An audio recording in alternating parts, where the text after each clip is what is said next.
Everest already has real bodies on it. Climbers who never made it back, left exactly where they fell, because bringing them down is too dangerous to attempt. Most of the world already knows that grim fact. What almost nobody knows is what the Foundation quietly buries up there every single year, just to keep that fact from becoming something much worse. This is SCP-5140. And it turns one of Earth's most famous graveyards into something that occasionally still moves. Every year, thousands of tourists photograph that summit as a symbol of triumph. Nobody in those photos ever asks what they're actually standing on. Object class: Cater. Risk class: Critical. SCP-5140 refers to a number of frozen human corpses scattered across Mount Everest, somewhere between 1 and 200 of them at last count. They're ectoentropic. Touch one with anything even bare skin and it pulls the heat directly out of you, without its own temperature ever rising. That contact is usually fatal. And if you die from it, your own body doesn't just lie there afterward, it becomes one of them. That single rule is what makes this file so quietly relentless. Every failed rescue attempt, every well-meaning stranger who tries to help someone collapsed in the snow, only adds one more instance to the mountain. There's no facility for this file, no cell. The cost of safely removing every instance from the mountain is judged too high to ever fully attempt. Instead, Mobile Task Force Delta-14, nicknamed Winter Wonderland, makes the climb periodically, simply to bury what they find a little deeper in the snow. Meanwhile, quiet efforts push to tighten climbing permits on both the Nepalese and Tibetan sides, one bureaucratic form at a time. It's an oddly gentle response to a critical risk header file. No perimeter, no armed standoff, just an annual hike, and a form that's slightly harder to get approved than it used to be. One annual burial expedition, logged entirely through radio transcript, started out completely routine. 34 bodies found along the Chinese route, all buried. Provisions steady. Then the number stopped making sense. 19 new bodies in a single day, far more than any previous count, with old, already buried instances seemingly surfacing again on their own. Near the summit, one team member tried to bury a lone body alone. His shovel caught on something and wouldn't come free.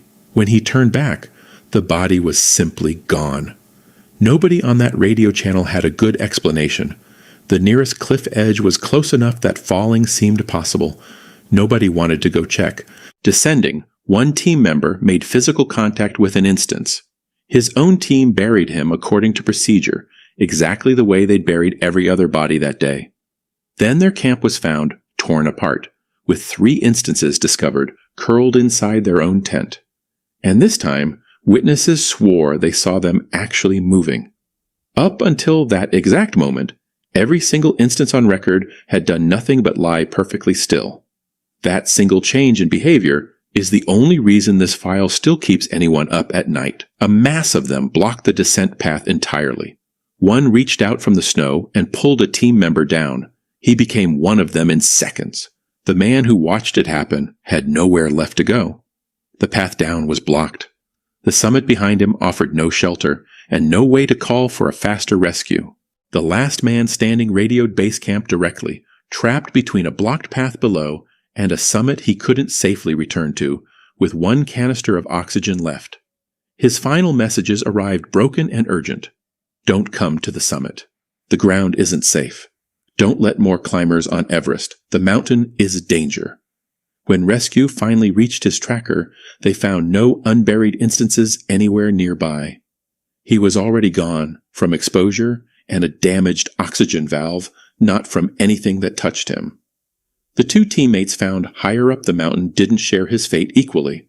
One had died from ordinary exposure, his foot simply wedged into a rockfall. The other was confirmed as an instance. The Foundation's official explanation was hypoxia, low oxygen, causing hallucinations of exactly the kind of danger this file already knows is real. It's a tidy explanation, and it might even be completely true. It's also the exact same excuse this channel has already shown you the Foundation reaches for whenever a file gets too uncomfortable to fully explain. Supply manifests for future expeditions were quietly adjusted afterward. No further explanation was offered for what exactly those adjustments were meant to prevent. In April of 2024, warming temperatures triggered a large avalanche near the summit, stripping away snow that had covered the mountain for generations. Scanning planes found something nobody had fully appreciated before. A significant share of the mountain's own visible mass wasn't rock or ice at all.